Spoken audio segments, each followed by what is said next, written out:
Well, as we heard earlier in the show, while the dry weather has hampered soybean development, it's been good for getting them in at least.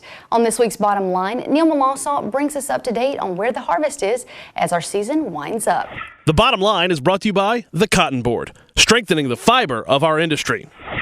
As you might imagine, most crops in Louisiana are done by this time of year. There are some exceptions. Soybeans and sugarcane are one. In fact, soybeans are ahead of schedule this year. That dry weather that's usually so good for bringing in the crop, though, has hit hard in the quality department. As we're about to see here, we've still got about 10% of the bean crop left to go, which is ahead of both last year and the 5-year average.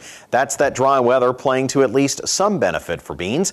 Cotton has gotten in some good harvesting lately as well. Even though it's dragging behind the average, we're above last year's wetter season. Sweet potatoes and sugarcane are both benefiting from the dry weather. While cane is about normal for this time of year, it's well ahead of last season's wet weather. Sweet potatoes, on the other hand, are really difficult to get out of the ground when it's muddy, so the dry weather is a big help there. Moving on to crop conditions, we can see the damage the dry weather did to cotton. It's about a split between good and poor. The biggest benefit of the dry weather is the lack of spotting on cotton. When it rains on open cotton bolls, it can cause discoloration on the cotton fibers, called spotting, which reduces quality.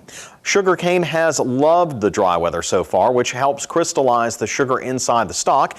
How it will affect the first and second year cane, though, remains to be seen. The bottom line is, we like dry weather during harvest, but it's gotten ridiculous. Prices are above $9 for beans, but barely, and that's still way down from last year. Farmers really could have used a last-minute rain to polish off those beans, and even if we didn't equal or beat last year's yield record, something close would have helped our farmers out. And of course, Kristen, I know this is something you know well, is that farmers would really love to have a big yield, even if they can't get those prices that they're used to. But we're not getting much of either this year, even as our Midwest counterparts are getting those good yields that we got last year. Trust me, I've heard all about it. And I know that agricultural markets are cyclical and what goes up must go down, but it never seems to make the downs any easier to swallow. No, it doesn't.